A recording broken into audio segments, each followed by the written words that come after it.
Good morning, everyone. In this video, we are on page 2 of the note packet, and we're going to be doing some more practice with mad spam. So first, anytime you're working with those mad spam rules, I do recommend that you actually write out that mnemonic device up at the top of your paper. So M to the A, D to the S, P to the M. And remember, the P for powering up is going to have parentheses as an indicator that we are doing that operation. And also, I'd like you to write at the top of this page, when you are dividing, I do recommend that you resolve any negative powers first.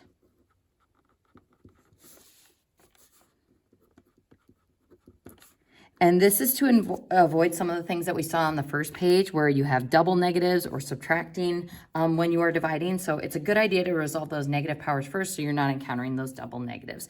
So looking at this first problem, we've got 5v to the 6 over 15v to the negative 2. So immediately I see that we have division. So I'm going to start by resolving that negative power. So I've got that bad attitude. I'm going to send it upstairs to lose the attitude. So I will have v to the 6th and v squared.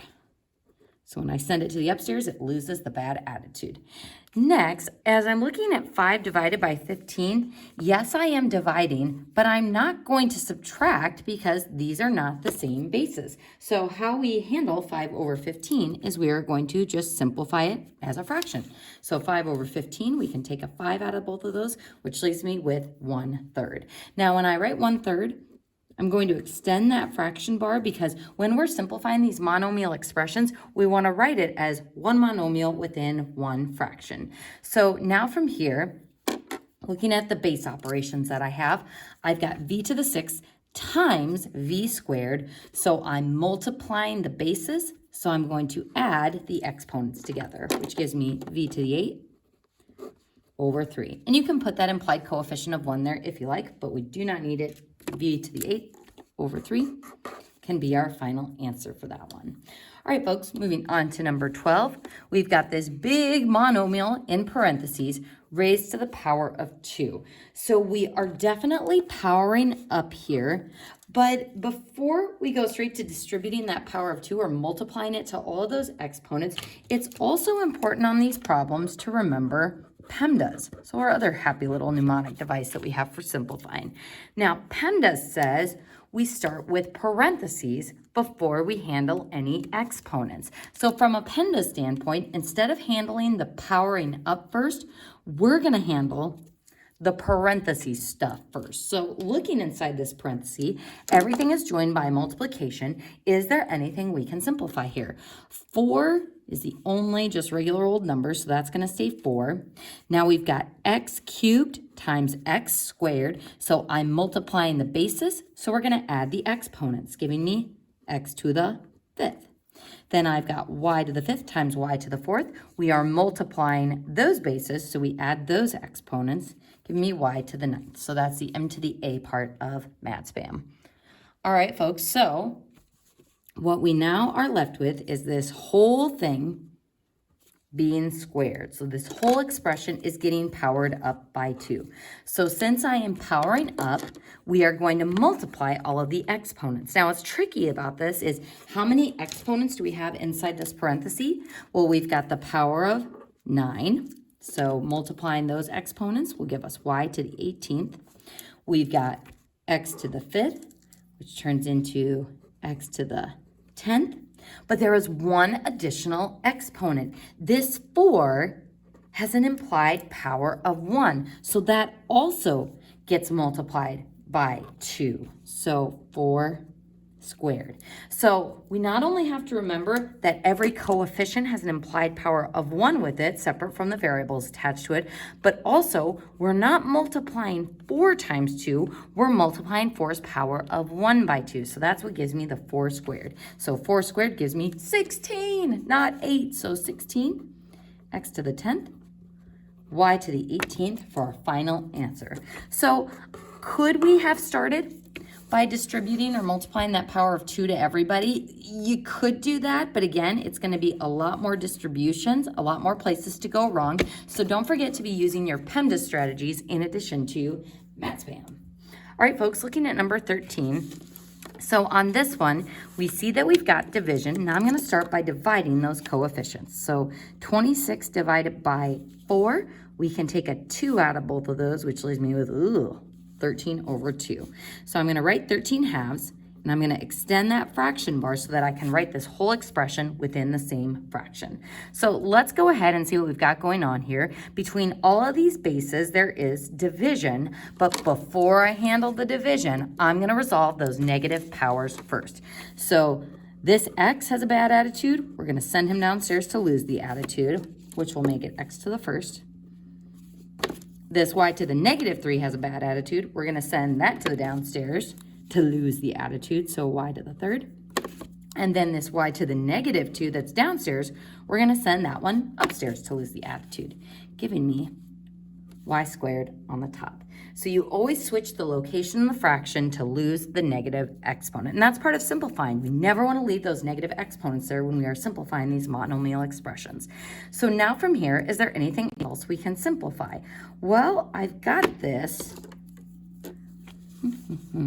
I've got this y squared on the top and y cubed on the bottom. So if you wanted to divide by subtracting the exponents, that would give you top minus bottom y to the negative 1 on the top of the fraction. And since that has a bad attitude, we would want to send him to the downstairs to lose the attitude. Now, I'm actually going to draw a little cloud around that because I would not recommend doing the d to the s part of Mad Spam. Instead, just think about taking a GCF out of the top and the bottom, similar to what we did with the coefficient part of this by taking a 2 out of both of those. What can I divide out of both y squared and y cubed? We can take a y squared out of both of those, which would leave me with a single y on the bottom. Now, do we end up getting the same thing that we would have gotten by doing Mad Spam? Absolutely. But doing that top minus bottom, getting the answer on the top, and then moving it to the bottom is kind of a bit more work. So again, folks, there's a few different ways you can think about these problems. There's different orders that you can do, but just remember that final answer should always be the same. So for us, we end up getting 13 on the top, and then 2x to the first, we don't have to write that one, 2xy. And that's our final answer for number 13. So moving on to number 14. So this one's a bit messier. We've got parentheses, so we know we're going to be powering up. So you could start by distributing or multiplying that power of 2 to everybody. But again, don't forget about PEMDAS. PEMDAS says, let's start inside the parentheses first. So folks, looking inside this parentheses, I'm going to start with the coefficients. Can I simplify 3/4 at all? No, we cannot. So I'm going to leave that as 3/4. Looking at my a bases, we've got a to the negative 3 over a to the third. I'm going to take this bad attitude and send it downstairs to lose the attitude. So I had that a to the third that was already there, and now I've got that additional a to the third after he's lost the attitude. Now, looking at my b stuff, I've got b to the 5th on the top. And then this bad attitude, we're going to send that negative exponent to the top to lose the attitude. So b to the 4th on the top of the fraction. And then this is all still in parentheses, raised to the power of 2. So again, anytime you've got division, it's a good idea to resolve those negative powers first. Now from here, we can still simplify inside the parentheses following PEMDAS. So looking at my a's, what is joining those bases together? Multiplication. So if I'm multiplying the bases, we add the exponents. So on the bottom of the fraction, we're going to get 4a to the 6th.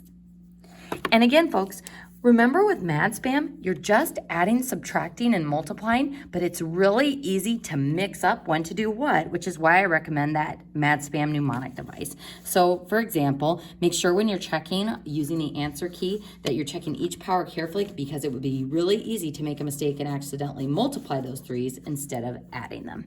Let's move to the top of this fraction. We've got 3. Now what operation is joining these bases? We're multiplying b to the 5th times b to the 4th, so we are going to add the exponents, which would give me b to the 9th. And this is all still being powered up by 2. Now, when we power up by 2, how many different powers are going to get multiplied by that 2? Well, we're going to distribute it to the 9, to the 6 on the bottom, but don't forget those coefficients also have implied powers of 1 that will get multiplied as well. So when I multiply 3's power of 1 by 2, we get 3 squared, b to the 18th, over 4 squared, a to the 12th. And when we simplify this expression, we get 9, b to the 18th, all over 16, a to the 12th. And that concludes numbers 11 through 14 on page 2.